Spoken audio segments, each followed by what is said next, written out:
এই পৃথিবীতে আমরা যত কাজ করি, প্রতিটি কর্মই এক একটি বীজ। সেই বীজই একদিন ফল দেয়, সে ফল সুখের হোক বা দুঃখের, তা নির্ভর করে কর্মের প্রকৃতির উপর। ভগবান শ্রীকৃষ্ণ শ্রীমদ্ভগবদ্গীতায় স্পষ্টভাবে বলেছেন, কর্মণ্যে বাধিকারস্তে মা ফলেষু কদাচন, মা কর্মফল হেতুর ধূর্মাতে সঙ্গস্ত কর্মণি। অর্থাৎ, তোমার কর্তব্য কেবল কর্ম করা, ফলের প্রতি কখনো আসক্তি রেখো না। এবং কর্মফলই যেন তোমার প্রেরণা না হয়, অলসতাও যেন তোমায় গ্রাস না করে, কর্মের ফল কেমন হবে। ভগবান শ্রীকৃষ্ণ বলেছেন, প্রতিটি কর্মেরই একটি প্রতিক্রিয়া আছে। তুমি যদি সৎকর্ম করো, সত্য বলো, অন্যের উপকার করো, ঈশ্বরকে স্মরণ করো, পরের প্রতি সহানুভূতিশীল হও, তাহলে তোমার ভবিষ্যতেও সেই ভালো কর্মের ফল তোমাকে খুঁজে নেবে। আর যদি তুমি অহংকার, লোভ, প্রতারণা, হিংসা ও অন্যায় পথে চলে থাকো, তাহলে সেই কর্মের তীব্র প্রতিক্রিয়া একদিন তোমার জীবনকেই জর্জরিত করবে। এটাই হল কর্মফলের শাশ্বত নিয়ম, যা কোনো ঈশ্বরও পরিবর্তন করেন না, কারণ তিনিই তো এই নীতি রচনা করেছেন। কেন নিজের কর্মফল নিজেকেই ভোগ করতে হয়? ভগবান বলেন, এই জগৎ একটি বিদ্যালয়, আর প্রত্যেক প্রাণী এখানে ছাত্র। আমি শিক্ষাগুরু, আর কর্মই তোমাদের পাঠ্যপুস্তক। তোমরা যা শিখো, তারই পরীক্ষা আসে জীবনে, আর সেই পরীক্ষার ফলও তোমাদেরই ভোগ করতে হয়। আমি ন্যায়ের পক্ষে, তাই অন্যের পাপে কাউকে দণ্ড দিই না, আর অন্যের পুণ্যে কাউকে পুরস্কারও দিই না। যেমন কর্ম, তেমন ফল। নিজ হাতে বপন করা বীজই তো একদিন বৃক্ষ হয়ে দাঁড়ায়। উদাহরণ দিয়ে বোঝানো যাক। যেমন, একজন কৃষক যদি ধানে জল দেয়, আগাছা তুলে ফেলে, নিষ্ঠার সাথে পরিচর্যা করে, তবে সে নিশ্চয়ই ভালো ফসল পাবে। কিন্তু যদি সে উদাসীন হয়, আগাছা না তুলে, সেচ না দেয়, তবে সে কষ্ট পেতেই হবে। একজন মানুষ যদি মিথ্যা কথা বলে, অন্যকে ঠকায়, নিজের স্বার্থে অন্যকে ব্যবহার করে, সে হয়তো কিছুদিন সফল মনে করবে, কিন্তু সময় এলেই সে তার কর্মফলের কড়া স্বাদ পাবে। সেই ফল থেকে কেউই পালাতে পারে না। ভগবান শ্রীকৃষ্ণের শিক্ষা, এই বিশ্ব একটি চক্র। কর্মধর্মফল সবই নিয়মের মাঝে আবদ্ধ। আমি সেই নিয়মের রক্ষক, বিচারক। কিন্তু আমি কখনো পক্ষপাত করি না। তিনি বলেন, যে যেমন কর্ম করে আমি তাকে তেমন ফল দিই। যৎ যথা মাং প্রপদ্যন্তে তাংস্তথৈব ভজাম্যহম। তাহলে করণীয় কি? ভগবান শ্রীকৃষ্ণ আমাদের আহ্বান জানান, সৎপথে চলো। কখনো অন্যায় পথে কিছু অর্জন করতে যেও না। কর্ম করো, ফলের প্রতি আসক্ত হজো না। কারণ তুমি শুধু কর্ম করতে পারো, ফল আমার হাতে। আত্মবিশ্বাস রাখো। আজ যা করছো, ভবিষ্যতে সেটাই তোমার জীবনের ছবি আঁকবে। ভুল করলেও লজ্জা নয়, সংশোধন করো। আমি ক্ষমাশীল, কিন্তু অন্যায় পুনরাবৃত্তি। চূড়ান্ত বাণী, তোমার জীবন তোমারই সৃষ্টি। ভগবান কখনো কাউকে শাস্তি দেন না, শাস্তি আসে নিজের কর্ম থেকেই। তুমি যদি এখনো ভুল করো, তবে এখন থেকেই সঠিক পথ বেছে নাও, আমি আছি তোমার পাশে। যে ব্যক্তি এই সত্য উপলব্ধি করে, আমার ভাগ্য আমি নিজেই গড়ি, সে কখনো অন্যের উপর দোষ চাপায় না, বরং নিজের কর্মকে শুদ্ধ করে তোলে। স্মরণে রাখো, আমি শ্রীকৃষ্ণ বলছি, কর্ম করো, কিন্তু সৎ পথে করো। কারণ যে বীজ তুমি বপন করছো, তার ফল একদিন তোমাকেই ভোগ করতে হবে। জীবনে যা ঘটছে, সবই তোমার গত জীবনের কর্মেরই ফল। আর আজ তুমি যা করছো, তাই হবে আগামী দিনের ভবিতব্য। তাই কর্মে শুদ্ধ হও, তাহলেই জীবন হবে শান্তিময় ও শুভময়। যে কর্ম তুমি আজ করছো, তারই ফল তুমি কাল ভোগ করবে।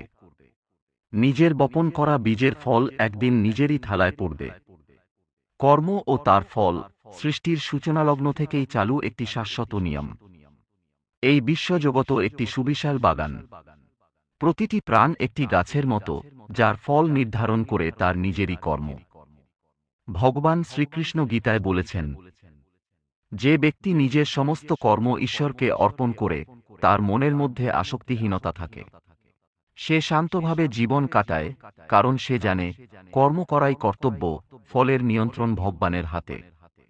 জন্মমৃত্যুর চক্রে কর্মফল অনুসরণ করে আত্মাকে। আমরা কেবল এই জীবনের মধ্যেই নয়, বহু জন্ম ধরে আমাদের কর্মের ধারাবাহিক ফলভোগ করছি। শ্রীকৃষ্ণ বলেন, জন্ম কর্ম চ মে দিব্যাম, অর্থাৎ আমার জন্ম ও কর্ম ঈশ্বরীয়। তবে মানুষের ক্ষেত্রে তা নয়, মানুষের জন্ম হয় পূর্বজন্মের কর্মের ফল হিসেবে।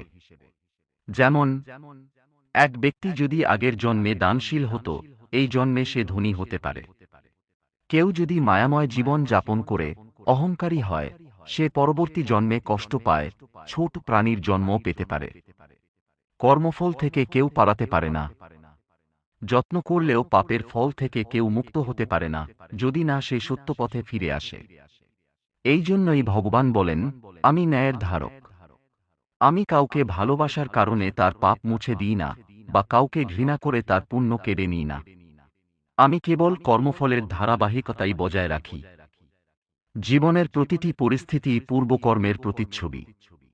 তোমার আজকের দুঃখ, সংকট, এমনকি আনন্দ, সবই তোমার নিজেরই কোনো এক সময়কার কর্মের প্রতিফল। শ্রীকৃষ্ণ বলেন, শুভাশুভ ফলৈরেবং মোক্ষস্যে হি কর্মজ, লোক হি কর্মজং ফলং লভতে কশ্চনাত্মন। অর্থাৎ, মানুষের প্রতিটি সুখ দুঃখই আসে তার নিজের কর্মের সূত্র ধরে। কর্ম থেকে কেউ নিস্তার পায় না।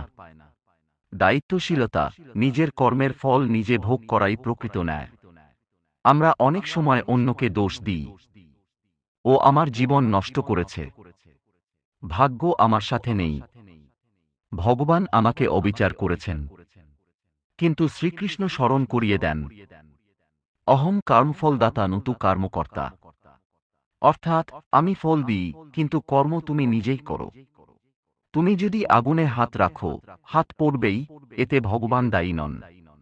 তিনি তোমাকে পূর্বে অনেকবার সতর্ক করেছেন, কিন্তু তুমি শুননি। 4টি স্তরে কর্মফল কাজ করে। ততক্ষণাৎ ফল, যেমন মিথ্যা বললে সঙ্গে সঙ্গে অনুশোচনা শুরু হয়। জীবনের মধ্যবর্তী ধাপে ফল, যেমন কারো প্রতি দুর্ব্যবহার একদিন নিজেই পেতে হয়। দীর্ঘমেয়াদী ফল, যেমন একজন লোভী জীবনের শেষে একাকিত্বে ভোগে। পুনর্জন্মের ফল, যেমন পরবর্তী জন্মে শারীরিক প্রতিবন্ধকতা, দারিদ্র্য অথবা ঈশ্বর প্রাপ্তির পথ। পরিত্রাণের পথ কি? ভগবান বলেন, সর্বধর্মান পরিত্যজ্য মাং একং শরণং ব্রজ, অহং তাং সর্বপাপে ভৌমক্ষরিষ্যামি মা শুচ। অর্থাৎ, সবকিছু ছেড়ে কেবল আমার শরণে এসো, আমি তোমার সমস্ত পাপ থেকে মুক্তি দেব। তুমি দুঃখ করো না। কিন্তু স্মরণ মানে শুধু নাম বললেই নয়। তার অর্থ নিজের ভুল বুঝে অনুশোচনা করা, ভবিষ্যতে সৎ পথে চলার সংকল্প করা, নিয়মিত জপ, ধ্যান ও শুদ্ধ কর্মে নিজেকে উৎসর্গ করা। উপসংহার, কর্মই নিয়তি, কর্মই প্রার্থনা। তুমি যা ভাবো, যা বলো, যা করো, সবই কর্ম। তোমার জীবন, দেহ, পরিবার, সমাজ, এমনকি ঈশ্বর প্রাপ্তি, সবই নির্ভর করে কর্মের উপর। ভগবান শ্রীকৃষ্ণের চূড়ান্ত বার্তা, তুমি কর্ম করো, সৎ পথে করো, নির্ভয়ে করো, কারণ তুমি যা বপন করছো, তার ফল একদিন নিজেরই থালায় পড়বে। আমি ন্যায় করি, ভালোবাসি, কিন্তু আমি পক্ষপাত করি না। তাই নিজেকে শুদ্ধ করো। প্রতিটি কর্মকে করো পূজার মতো, প্রতিটি কথাকে করো জপের মতো, প্রতিটি চিন্তাকে করো সাধনার মতো। একদিন জীবন নিজেই ঈশ্বরের আশীর্বাদে পরিণত হবে। অবশ্যই, এখন আমি ভগবান শ্রীকৃষ্ণের নিজের কর্মের ফল নিজেকেই ভোগ করতে হয় এই শাশ্বত নীতি নিয়ে আরও বিস্তৃত, গভীর এবং বিভিন্ন দৃষ্টিকোণ থেকে বিশদভাবে বলছি, যাতে তুমি পুরোপুরি উপলব্ধি করতে পারো, কর্মফল কেবল ব্যক্তিগত নিয়ম নয়, এটি পুরো সৃষ্টিজগতের মৌলিক আইন। সৃষ্টির আদিতে কর্মফলের নীতি। শ্রীমদ্ভগবদ্গীতায় ভগবান বলেন, ময়াধ্যক্ষেন প্রকৃতি শুলিতে সচরাচরম। অর্থাৎ, এই জগতের প্রতিটি ঘটনা, প্রতিটি পরিবর্তন, প্রতিটি সৃষ্টিলীলা প্রকৃতির নিয়মে ঘটে, আর সেই নিয়মের কেন্দ্রে আছে কর্মফল, যা কর্ম অনুযায়ী ফল দেয়, যেমন বীজ অনুযায়ী গাছের ফল আলাদা হয়। সৃষ্টির শুরু থেকেই কর্মফল একটি ধ্রুব নিয়ম, সময়, স্থান বা জন্মের পরিবর্তন হলেও এই নিয়মের ব্যতিক্রম হয় না। কর্মফল শাস্ত্রে 4টি স্তরে বিশ্লেষণ।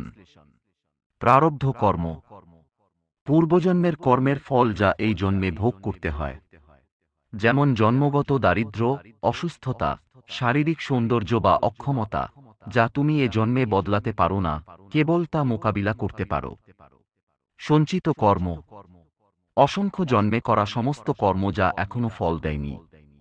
এদের অনেকগুলো একদিন একসাথে ফল দেয়, যার ফলে হঠাৎ বড় সুখ বা অশান্তি আসে।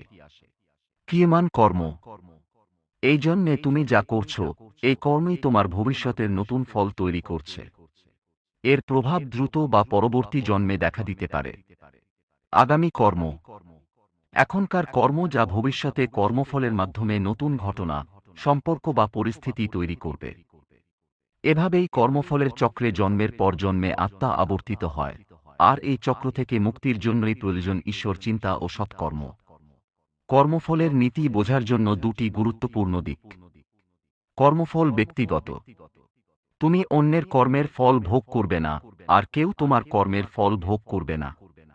প্রত্যেকে নিজ নিজ কর্মফলে বাঁধা। শ্রীকৃষ্ণ বলেন, যে যেমন কর্ম করে তার ফল সে নিজেই পাবে। কর্মফল নিরপেক্ষ, ভগবান কাউকে ভালোবেসে বাড়তি পুরস্কার দেন না, আবার কাউকে অপছন্দ করে দণ্ড দেন না। তাঁর দৃষ্টি সবার প্রতি সমান, কর্মের উপর ভিত্তি করেই ফল দেন, কেন কর্মফল কখনো সাথে সাথে আসে না। আমরা অনেকেই বলি, সে খারাপ কাজ করছে, তবু এত সুখে আছে কেন? এই প্রশ্নের উত্তর গীতায় স্পষ্ট। কিছু কর্ম তৎক্ষণাৎ ফল দেয়, কিছু কর্ম ফল দিতে সময় নেয়, কারণ তা প্রারব্ধ বা সঞ্চিত কর্মের সাথে সংযুক্ত থাকে। আবার কিছু কর্মের ফল পরের জন্মে আসে। যেমন রোদে দাঁড়ালে সঙ্গে সঙ্গে গরম লাগে, কিন্তু কখনো কখনো আগুনের ধোঁয়া দিনের শেষে শ্বাসকষ্ট তৈরি করে। কর্মের ফলও তেমনি, কিছু তাড়াতাড়ি, কিছু ধীরে। কর্মফল ও ন্যায়, ভগবান বলেন, আমি কোনো পাত্রে ফল দিই না, আমি কেবল তোমাদের কর্মকেই প্রতিফলিত করি। এখানেই ঈশ্বরের ন্যায়পরায়ণতা, তিনি প্রেমময় কিন্তু পক্ষপাতহীন।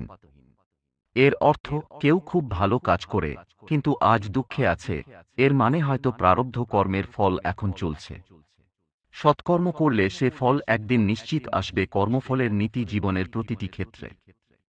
শ্রীকৃষ্ণের বাণী কেবল ধর্মীয় নয়, বরং দৈনন্দিন জীবনেও প্রযোজ্য। কথায় কর্মফল, অন্যকে আঘাত করে বলা কথার ফলও পেতে হয়, হয় সম্পর্ক নষ্ট হয়, নয়তো নিজের সম্মান হারায়। চিন্তায় কর্মফল, নেগেটিভ চিন্তা করলে মনের শক্তি ও শান্তি নষ্ট হয়, ফলে নিজেরই ক্ষতি হয়। কাজে কর্মফল, সৎ পরিশ্রম করলে একদিন সুযোগ আসে, আর চুরি প্রতারণা করলে ধরা পড়া অনিবার্য। শ্রীকৃষ্ণের স্মরণেই কর্মফল থেকে মুক্তি। শ্রীকৃষ্ণ বলেন, ভজতে মাং অনন্যভাক্স ধূর্দুষ, সর্বকর্মফলত্যাগী মমেকং শরণং ব্রজ। যে ব্যক্তি সমস্ত কর্মফল ভগবানের কাছে সমর্পণ করে, সেই ব্যক্তি কর্মফলের বন্ধন থেকে মুক্ত হয়।